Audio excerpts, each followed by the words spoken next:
Assalamualaikum warahmatullahi wabarakatuh. My name is Siti Zainatul Nisrina Binti Zahasmi, metric number 1210078. We are from Group 11 and the topic we choose for this assignment is about how do we understand the freedom of expression from the Islamic communication perspective compared to the Western media.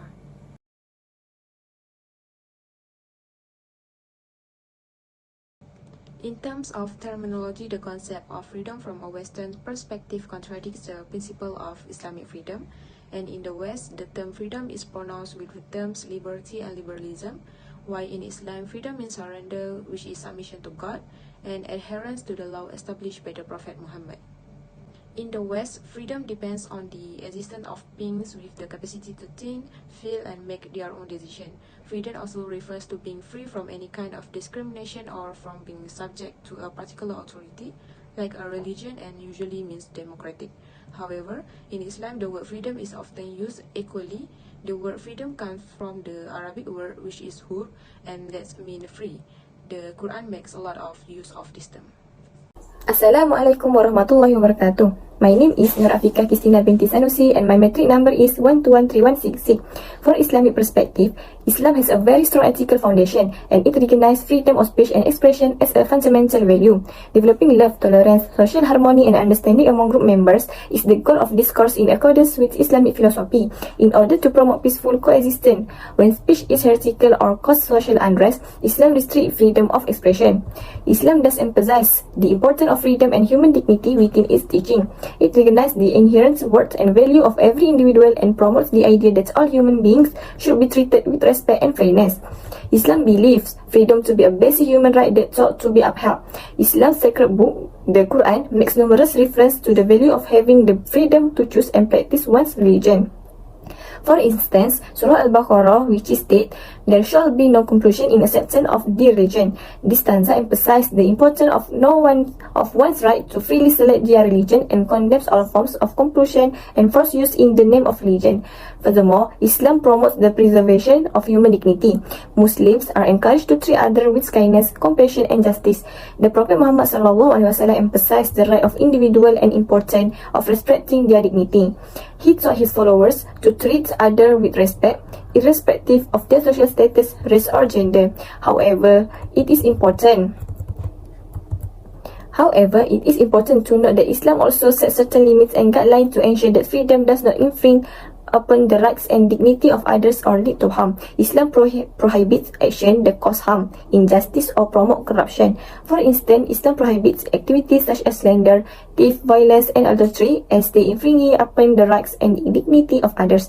In general, Islam encourages freedom as long as it does not cause harm, violate the rights of others, or go against the teaching and ideas to the faith. It places a strong emphasis on the preservation of human dignity as well as the significance of treating others with respect and justice.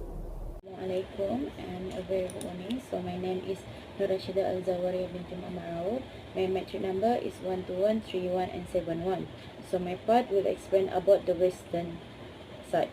Western country usually refers to a nation located in the Western Hemisphere or a country that follows the social, culture, and political tradition of Western Europe and North America. Included the United States, Canada, countries in Western Europe such as the United Kingdom, Germany, France, Italy, and Spain, Australia, and New Zealand. So this is how the Western do in their daily life. So, Western country, among them is aspect of expressing an opinion. As we know, some Western countries practicing democracy in electing leaders. However, they still revolt against the leaders of the candidates. They protested by marching through the streets of their country. Next, more individualistic in their lives. They will criticize and bring each other down for their own interests. Last but not least, they can criticize each other through the media. Indicates that they are free to criticize and express themselves on social media.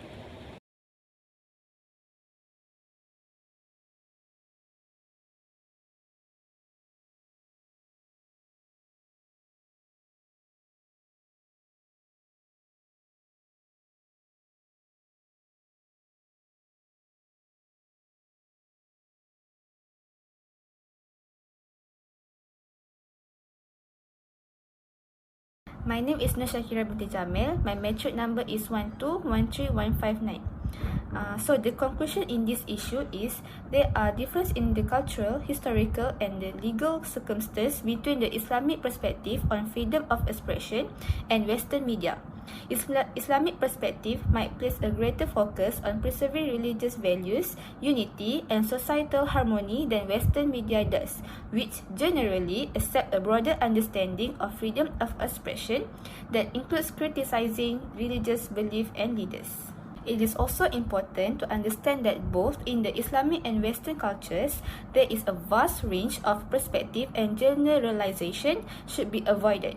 Mutual respect can be fostered and a more nonsense understanding of the complicated problem of freedom of expression can be promoted via dialogue and understanding between cultures and viewpoints. It is also crucial to remember that there are some legal and ethical restrictions on free speech in Western media, such as law against defamation, rules against hate speech, and prohibition against inciting violence. These restrictions were put in place in order to strike a balance between the right to free expression and the defense of people's right, public order and social harmony.